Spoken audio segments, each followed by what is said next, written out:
How are you feeling this morning, sir? Well, good morning. I think morning. I've been asleep a bit today. Yeah. It was a very exciting night last night. I was certainly gratified to start out with our citizens here in my hometown and in the Central Arkansas area supporting me for another term in Congress, and I look forward to that service. You are on the committees that are of your interest: finance, intelligence, foreign intelligence. Tell us, if you would, what you are looking forward to beginning, and also if you would explain the renewal of the FISA Section 702, what it is and what it may mean in terms of U.S. security for us going forward. Sure, I think that's a good point. Well, first, I'm looking forward to the chance to be the next committee chairman for the House Financial Services Committee. I view that as the Access to Capital Committee. Can't start a business, can't get a mortgage for your home without having competitive, affordable financing, and that's what we do in that House Financial Services Committee, is make sure those regulations, those policies encourage that. So that's certainly going to be a top priority for me. You asked about Section 702 for FISA. This is the Foreign Intelligence Surveillance Act, and it means what it says. It's surveilling foreigners. There's a lot of talk out on the internet that this is surveilling and spying on American citizens. Right, the It controversies. does not. It absolutely does not. These are our cyber and listening post capabilities around the world, listening to what Putin's telling his generals or picking up cell phone transmission between terrorists in a desert somewhere from a satellite. And it was President Biden who agreed to sign it, so Yes. we need it, don't you believe? I do. I think it was one of the changes after 9/11 to improve intelligence, but I want to reiterate, because I get this question from our citizens so many times, we do not spy on American citizens using Section 702. If an American citizen is talking to a foreigner and the foreigner is been surveilled by intelligence, it's noted. They have to go to a court and ask, may we listen to the American? To have the warrant. Right. Okay. So it gets exaggerated a little bit. I just want to comfort people with that. So that's in place now. It was reauthorized last year. Right, You're right, right. President In Biden April, signed it yeah. into law.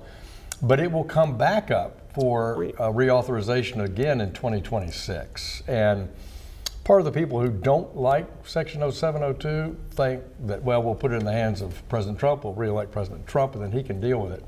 I can assure you that's going to happen, but every president knows the importance of Section 702, including Donald Trump. And President Biden as well did too. Absolutely. So, yeah. Well, I know we talked a lot about foreign policy as well. You mentioned last night mixed signals that have sent to our allies, our adversaries overseas by the Biden-Harris administration too.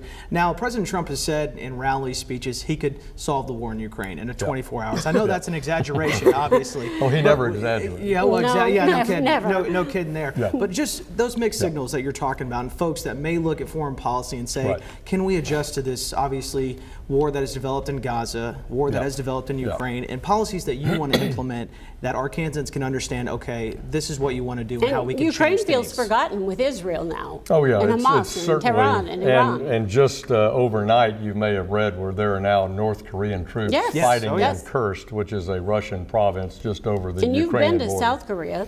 I've been to South Korea. I've been into Gaza, the West Bank, and Israel many times, and into Ukraine since the war's broken out.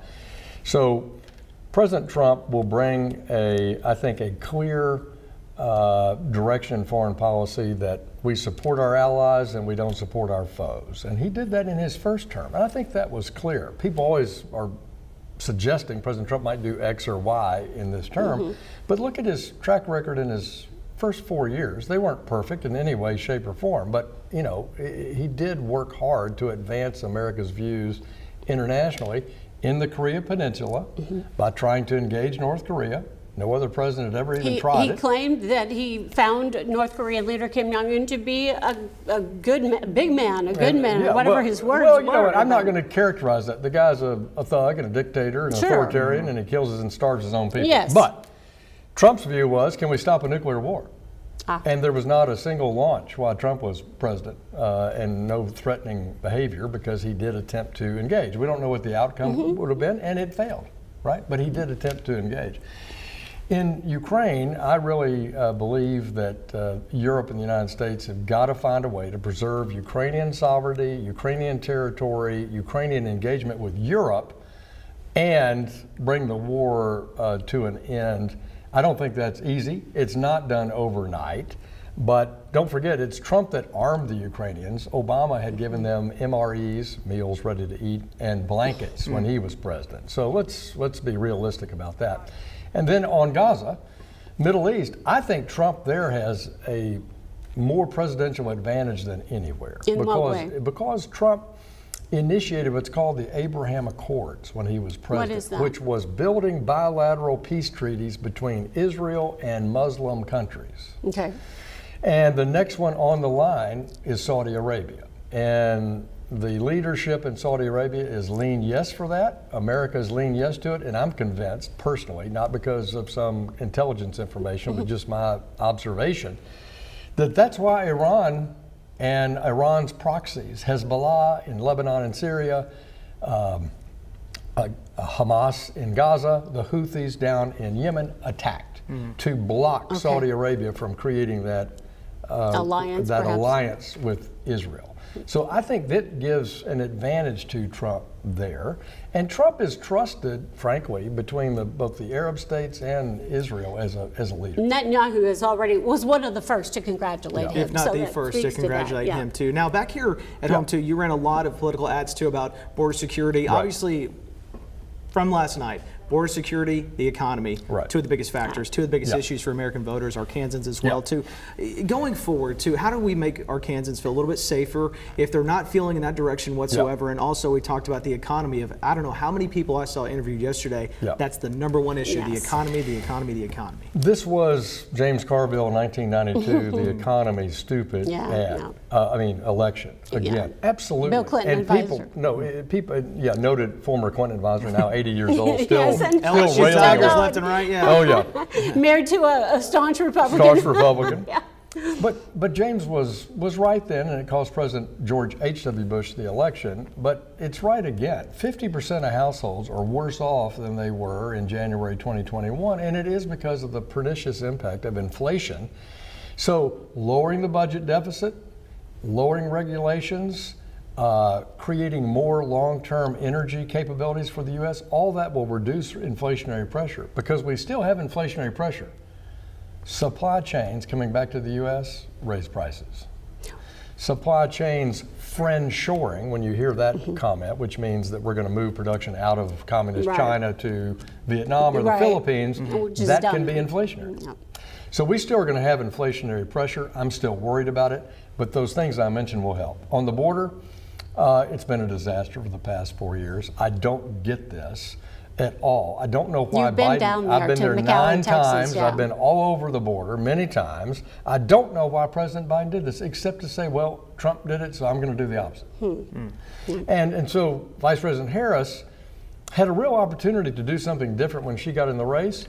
She went to Arizona to the border and then suddenly pronounced, oh my God, we have a border security problem. Well, where have you been for 4 years? You were, quote, the czar. I'm not going to debate that point. But the point was the administration could have done something different, and they really drug their feet and didn't, and made the situation terribly worse. Either way, it became an issue for Americans, like Hayden mentioned. One more question. Here in Arkansas, we've been lately talking about the lithium that is available in this backover formation. Could this potentially be an enormous job maker for Arkansas? Would you have ExxonMobil coming in and Albemarle, businesses like that? Tell us what you think. Well, we've always had that deposit of lithium in South Arkansas. But it's expensive to strip mine lithium, which is the normal way you find lithium. But here, the ability to distill it from brine, which is a salty water that's a production in oil fields, both from production and a part of the subsurface, I think that's competitive. I think it's going to be very successful for Arkansas. I think it's another way to improve our GDP of the state, our economic growth of the state, and offer more economic opportunity to South Arkansas. So it's a good thing.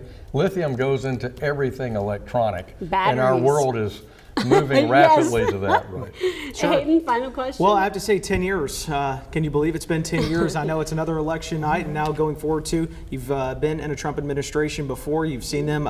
Anything different you expect in this second term for the president, and what are you looking forward to being back in Washington? Well, first, I always say this. I've served now under 3 presidents, Mr. Obama, Mr. Trump, and Mr. Biden. And when I agree with them, I say so. When I don't agree with them, I speak up about it. I try to do it in a civil way. There's no reason not to do that. The transparency we is need a little bit of refreshing, that. by the way. So here's what I've heard from so many people. Now, we read President Trump has a lot of former administration members that would never go back to work for him. And I think that's not conventional wisdom, that's a fact. We've all read that. Okay, given that. Here's what my point is that I know so many people who are qualified to go into the Trump administration and want to and are planning to, and Trump didn't think he was going to be elected in 2016. He gets inaugurated in January 2017. He's never even been in the building. I mean, he might have been to a reception. Sure. So he knows what he's getting into Correspondence now. He is sure. going to be much better prepared